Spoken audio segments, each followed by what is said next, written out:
Magandang umaga mga ka-agri. Ayan, mag-i-spray tayo ngayon ng fungicide. Naka-schedule ngayon na mag-spray para sa fungal and bacterial disease. Ayan.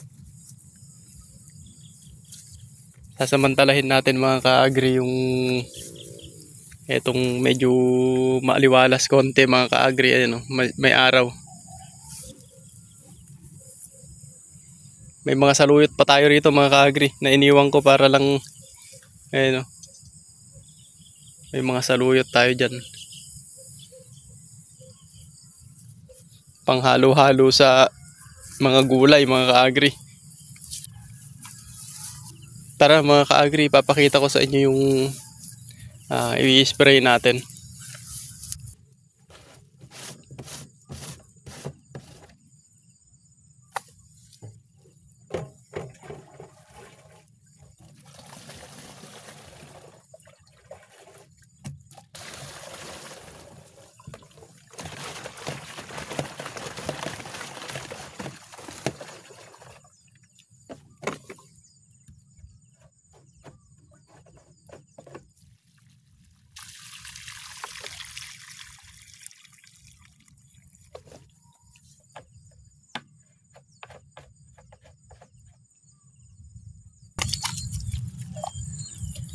Ito yung i-spray natin mga ka-agri, pungguran.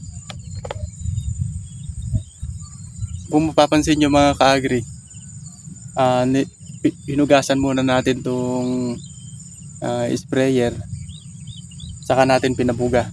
Dahil itong pungguran mga ka-agri, copper base siya. Ayan. Copper base ibig sabihin mga ka-agri, hindi ito pwedeng haluan ng high alkaline na mga chemical. Kaya para mas tayo mga ka-agri, mas safe tayo. Hindi natin to hinahaluan ng kahit anong chemical. Kaya pinabuga ko siya. Hinugasan ko mabuti para yung mga naiwan na lason dito sa may sprayer na sa nakaraan nating spray, na mahugasan siya para hindi mahalo rito. Kasi yun din yung isa sa dahilan nga ng pangungulot, yung nagkakahalo-halo yung lason sa hindi ala na yung compatibility. Kaya yung iba mga ka-agri, nangungulot na lang bigla yung sili nila. Dahil nga may naiwan dito mga ka-agri na lason, tapos sinaluan kaagad nila ng masiselang lason katulad nitong copper based fungicide nga na pungguran mga ka-agri. Nga nagkakahalo-halo sila dito sa sprayer.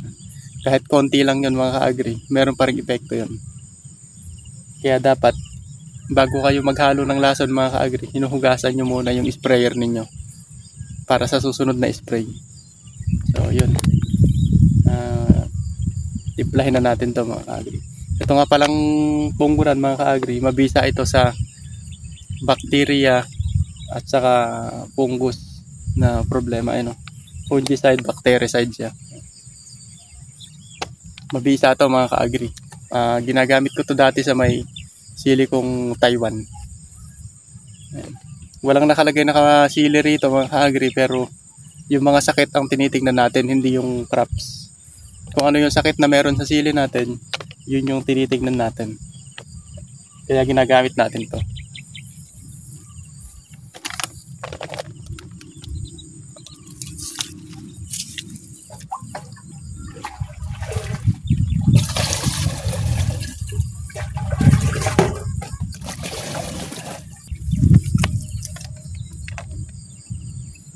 Gumamit nga pala kayo ng ganito mga ka-agri, kung wala kayong gas mask, mag-abungot kayo.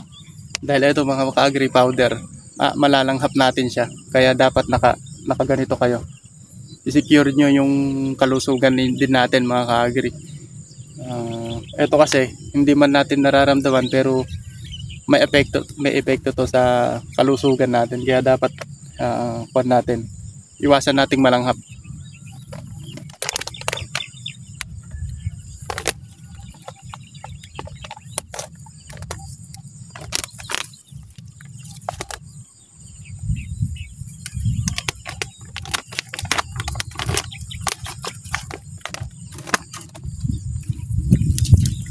Ang nakalagay nga pala rito mga ka-agri, 2 to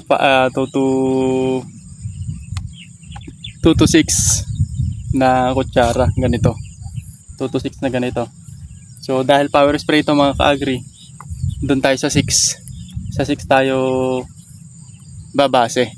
Ayan. Etong 2 to 6 na to mga ka-agri, sa may 16 liters lang yan.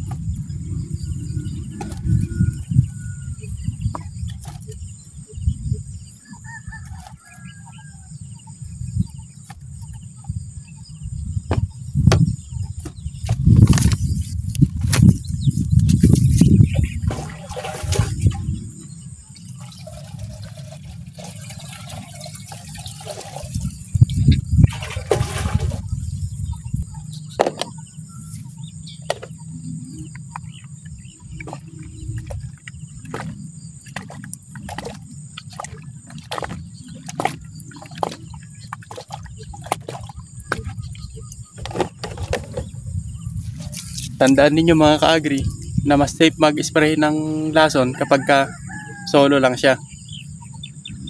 Lalong-lalo na sa fungicide. At lalong-lalo na nga yung mga copper-based fungicide mga ka-agri, katulad ng Kocide. At yan, pungguran mga ka-agri. Basta ang nakalagay sa AI niya ay copper-based o metallic copper mga ka-agri. Mas maganda yon kung solo lang talaga. Mas safe sa gulay.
Ayan mga ka-agri, wala pang 15 minutes nangyari na natin tong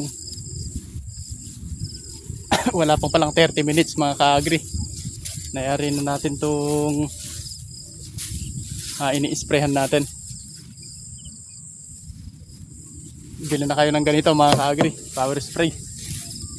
Ito talaga epektibo, saka mabilis makayari ng trabaho. So ayun lang mga ka-agri.